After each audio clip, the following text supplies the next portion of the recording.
True Talks, True Talks. What's hidden out of sight, I bring into the light, right down to the bone where the truth stands alone. Tell it like it is, if it's her words or his. Speak the truth, leave the rest, cause this is the place where there's no BS. True Talks, True Talks. True Talks, True Talks. Welcome to True Talks. My name is Jasmine. Today we are talking about what do men and women want in relationships. Today, hopefully, my guests are going to help me with these questions, and let's find some answers. So please, would all my guests raise their hands and repeat after me? I solemnly swear I solemnly swear to tell the truth, to tell the truth, the whole truth, the whole truth, and nothing but the truth. and nothing but the truth. So help me, me. So help me. So help me. Help me. Me. Thank you. I'd like to start off with just a couple of questions around the group. Let's address, my curiosity is always, what makes a good relationship and why do you think you're great in a relationship? I'll start with myself and then I'd like to go to my right, my left and move around. But I am a great lover in a relationship because I am very passionate about the person I'm with and I can make love in 13 different positions. I'm good at relationship because I honor the person the way they are, the woman the way she is. I look at that and say, this is what I want to love. Not what I want to make her into, not some fantasy I have. I see the person where they're at, love them where they're at, and then support them where they want to go in their life. I'm very committed and dedicated when I'm in a relationship, and I expect the same. Also, I can probably do 14 different positions. Ooh, cha-cha. You have to teach me that last one. Cassandra? Hi. I think I'm a whole, and I don't expect anything financially supporting me. I just want to be, and no strings attached, and I want freedom to do what I want to do and to be who I want to be, and that person can be that too. Because I won't need them for anything besides to live. I just want to be with them because I choose. Mm-hmm. It's beautiful.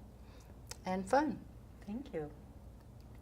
Well, I express in relationship as a, where could it be that?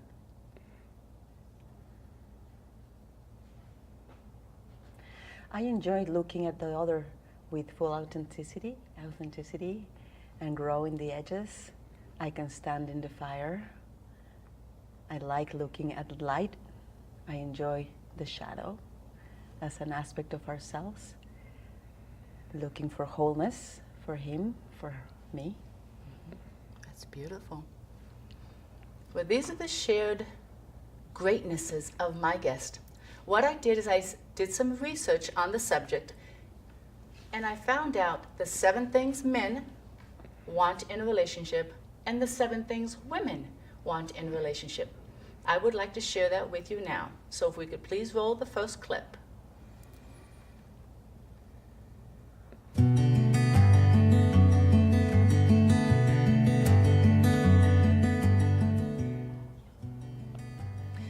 Men want, number 1, praise and approval. Men have infamously tender egos. Number 2, respect. Men feel respect as love.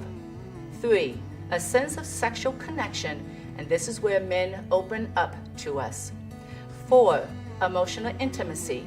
A man's partner is a safe place to fall.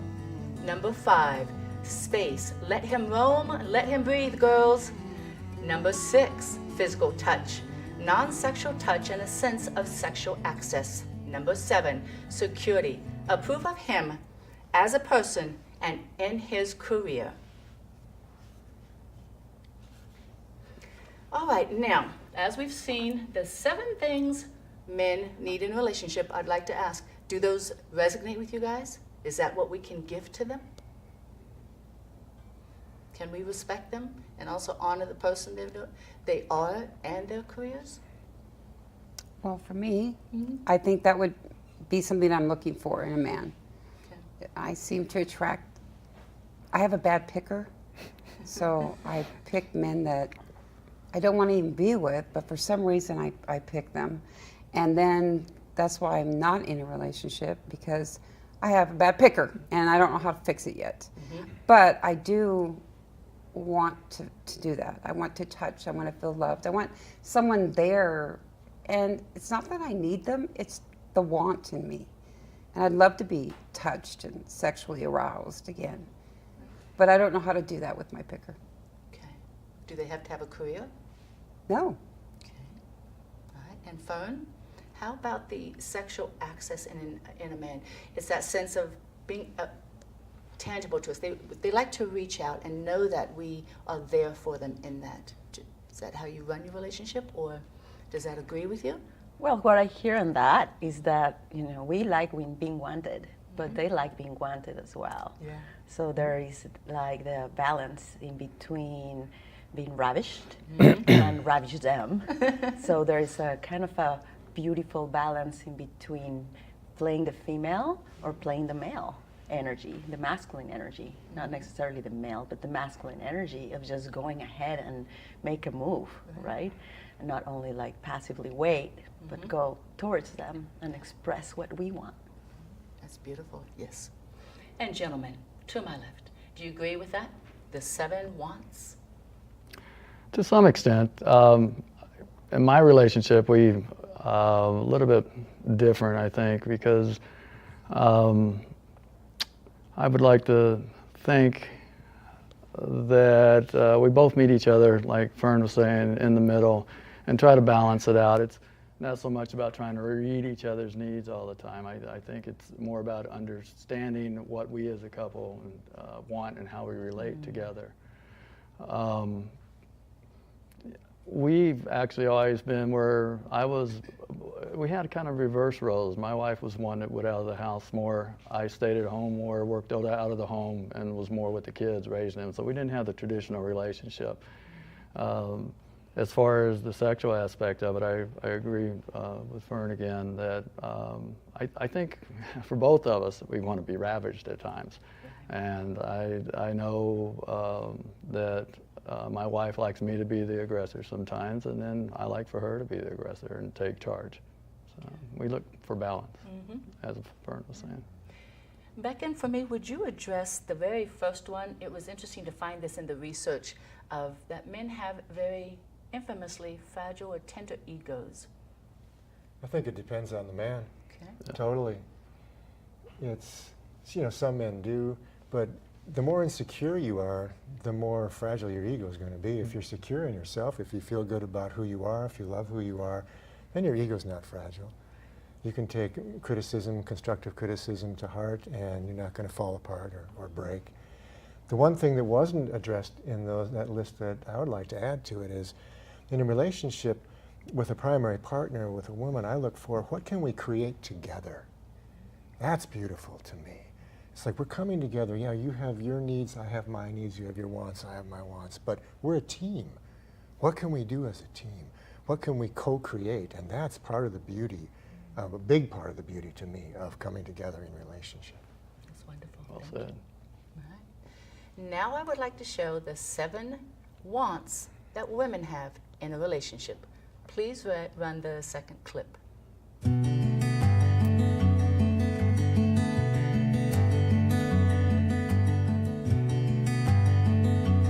Number 1, women love to feel loved. This is when we open up. Number 2, to feel safe, to trust you no matter what she shows you. Number 3, to feel seen. Be aware of her emotional state, but not affected by it. Number 4, allowed to be nurturing. She wants to see the cracks in your armor and help you in your sadness. Number 5, to feel sexually desired, to be seen and appreciated as a feminine and a sexual being. Number 6, to be appreciated. Show her how much she means to you and don't take her for granted. And then number 7, to feel that she can count on you. No running, no hiding when she gets too emotional for your liking. Thank you very much. Now I would like to kind of open the show up a little bit and have a little fun. Starting with the women, are there any Is there anything in a relationship or questions that you've never asked that you wanted to? Anything you've never addressed? And we have men to respond. What's confusing in your past relationship with men? Well, I do have a question. When I orgasm and the person I'm with orgasms, is it important to look each other in the eye, or is that doesn't matter? Any of you, please.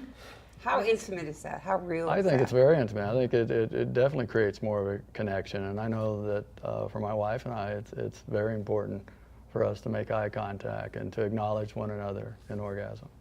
Oh, it's beautiful. For me, it would depend on the set and the setting and what position you're in. You can There take could be this 14. times when it'd be hard to look at. Oh, back in there painted a picture. That's good. Oh my goodness. So, but I agree that having that, the eyes are the window to the soul, and when you're having something as intimate as an orgasm and as personal and as explosive, it's been said energetically that orgasm approaches death in some ways. We stop breathing, the heart stops, many things happen that approach death. So as you're coming out of that, to have someone look you in the eye and go, wow, I love you, I'm right here for you. That's beautifully reassuring to me, and for both people in the relationship. Wonderful. And Fern, in a relationship, what is the hardest thing to ask for? In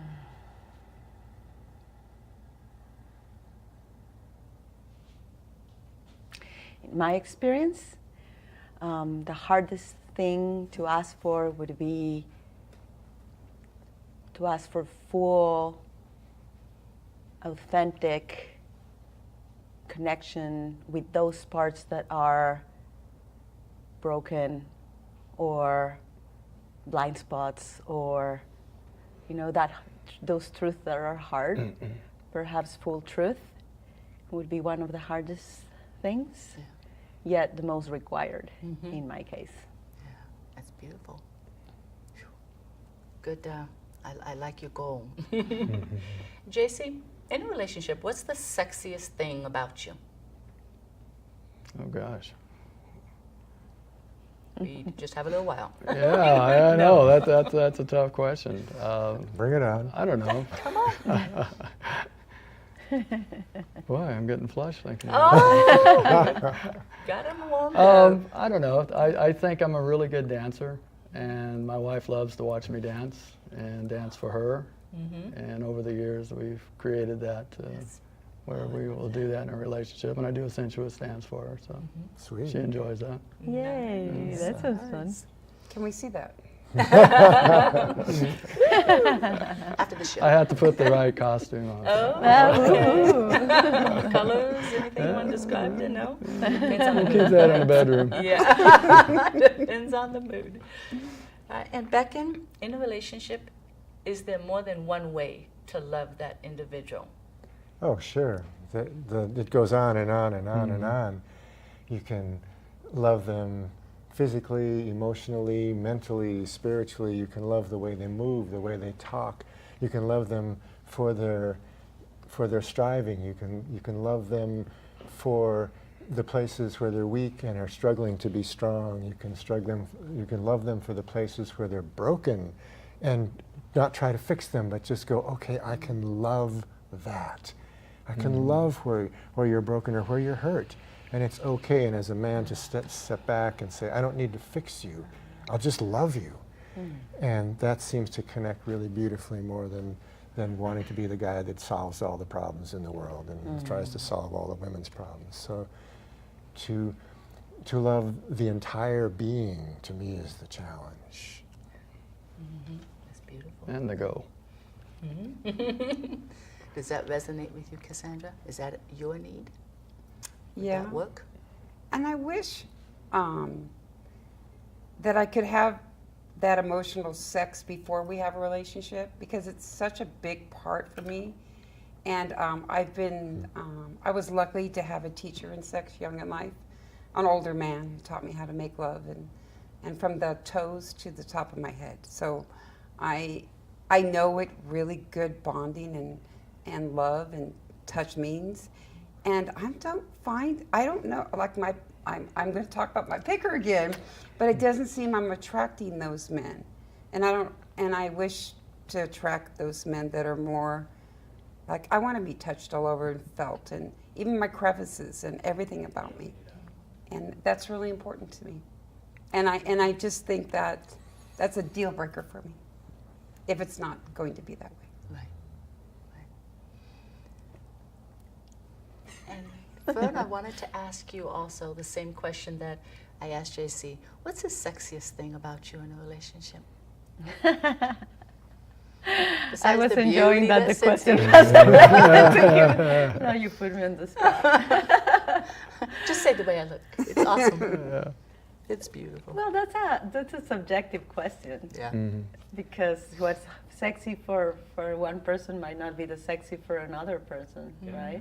Right. And so that depends on the taste and what you're able as well to express with one man, you're not able to express with another man. It's also match upon the capacity and the receptiveness of that particular man.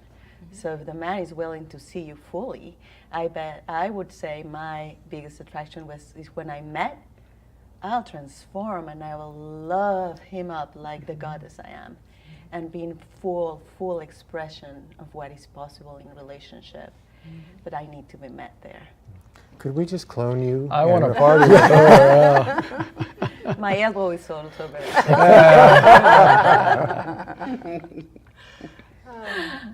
And then JC, from a woman's standpoint, from her view, is it important that you understand her? Oh, I think very much so. Okay. Why? And I liked what Becken said. You really nailed it on the head.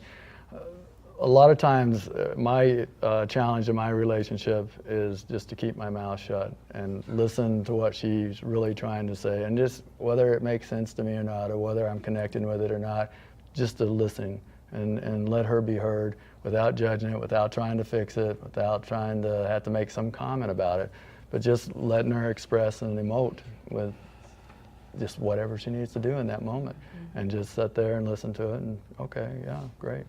And not have to give feedback. That I know that's what my wife appreciates. And that's the so. frustrating part. So, same with me in relationships. I just want to be heard. Yeah. Just be there, look good, and just hold the space. you go. Please, I'll get through it. Don't let me affect you. Don't get interrupted with my energy. Just hold the space. Yeah. Just do what I That's do the best. most powerful Look thing. good. Yeah. And Becken, is holding hands foreplay? Oh, yeah. Holding hands is wonderful. A certain way you do it, or is there a certain? The nicest way, You show them. You show them, JC. the most beautiful way for me for holding hands is when you're walking along and all of a sudden you realize that you're holding hands and you go, oh, when did that start? And your bodies just were so nicely attracted to each other, they went ahead and made the move without your mind even being engaged. To me, that's just magical. And I love that. Yeah, but it's definitely holding hands. Another thing that segues into that is hand dancing. And I don't know if anybody here has done that. I've done that with lovers, where you just put your hands out and you start dancing with each other, just with your hands, nothing else, and the fingers. And it's a beautiful way of connecting. And you go wherever the hands go, wherever they want to go, and whatever the fingers want to do, or if it's just one hand or both hands. But it's another way for me of holding hands and expressing and connecting. It's really, really juicy. Can you do that with the toes? I suppose you could. Ooh. A little more practice. maybe. Different position. All right. Cassandra, have you gotten into a place like first dates? Because you and I are single. Yes, we're single and available. But we are single. On a first date, if your date is talking too much, is that a turn on or a turn off? Because they could be sharing a lot of good stuff about themselves. It could be a turn off too for me, because I think there's a part where you should be sharing and listening.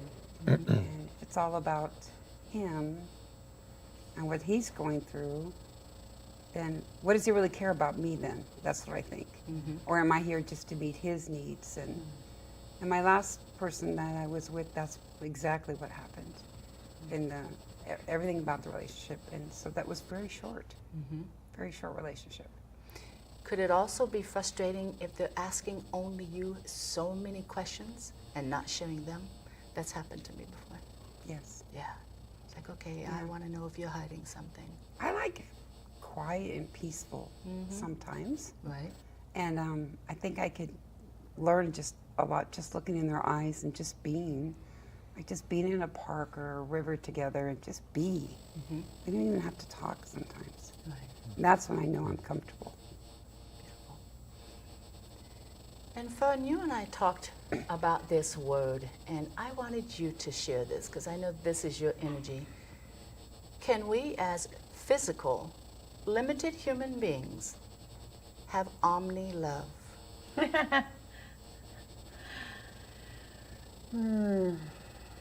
I hope so. What is that to you?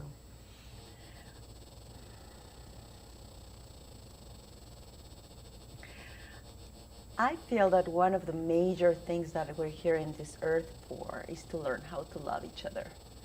And that extends the form. Extends the form of what a relationship can take, right? Like we have so few forms. What are you? Like lovers, husband, boyfriend, girlfriend. And so there's like very little creativity there. And we seem to put the form before the consciousness. While the invitation is to say, hey, what if we just love each other unconditionally and we just let that love be able to express itself in a variety of ways. And some of that can be sexual, and some of that do not have to be sexual, and we can still be infatuated and in love with each other and not having to do anything with that energy, even if it's present, but as a conscious choice. And so I feel like the omni-love is our capacity to love many and be in rightful relationship. Now, when there's edges to that, right? When people then go into want to experience different sexual encounters with different people, then that's also a place of capacity. Depends on, there's people that are able to do it. I observe beautiful relationships where one woman has many men or one man has many women and a primary relationship. But many have so many pains, and I feel that we haven't gotten into that place of saying, what if we could just agree that love should be expressed with freedom, and that me loving you and loving you doesn't take anything from you or from you, because love is abundant. That's beautiful. Wow. Yeah, that was nice. Yeah. And then JC, to add to that, omni-love. Do you think we put too many rules and expectations as humanity on that word love or that word relationship? I think in our society, definitely. And I've lived in other areas of the world and different cultures, and it's a completely different perspective on, say, our more puritanical view of the way we look at relationships over here. And I'll give an example as far as their television programming and such. We're much more guarded over here on what we show on our primetime TV as, say, Australia or parts of Europe. They'll show a lot more nudity. Over here, we'll do the violence and we'll do the cursing and all that, but Lord forbid we show nudity. In those cultures, it's like, so what? It's body, it's natural. So yeah, I think it plays a big part. Social culture does. Yeah. And then Becken, could you define for me what is cardio love? Cardio love. That's the first time I ever heard the term. Sounds like too much work. It really is a simple answer. Cardio love. Well, cardio has to do with the heart, and so I would guess if we were, if I were looking through, if I put my scientific self on, and I would say, you are in cardio love now, it would be that the love is coming from the heart and emanating from the heart. And to me, it's an awkward term, but I can fly with it for a minute. Do you think it's acceptable in our society having cardio love and then looking up to see where that is resonating with, that we choose that individual no matter, without those connotations of gender, size, anything to that? Do we follow that resonance? I don't know that we follow it. It's there. I think for most people, especially in American culture, we're raised in a society that was based on puritanical Christianity, although that sort of has morphed in 100 different ways. But we seem to have more of as a society, we have a voyeuristic attitude towards sexuality and towards love. So we like to peekaboo at it, but in order to actually get in and work it and get into the juice of it and get into the reality of it, I think we're trained to hold back. And ideally, yeah, it would be great if we could all just love each other and express our love, man, woman, whatever it is, fine. As long as what Fern was talking about comes in too, as long as people aren't getting hurt. And you have to be really careful about that. I've been around a lot of polyamory couples, but I've seen a lot of people get hurt in that too. And one person's going, oh yeah, it's all free love, but then there's a trail of broken hearts. So for me, that's not healthy. We have to find a balance with it as we are evolving, and we are evolving now. As we evolve into what you are calling cardio love, I think the boundaries will loosen and they'll open up little by little. Wonderful. Thank you so much. I know we need to wrap it up for this show. We're going to take a break, but I'd like you to stay with us. I'd like to also thank the crew today. They volunteer. They do not get paid for the time. And RVTV, I have a gracious thank you. They're opening up this space and allowing us young producers to do what we do. Please stay tuned. I'm going to have the guests question each other. Thank you. True Talks, True Talks.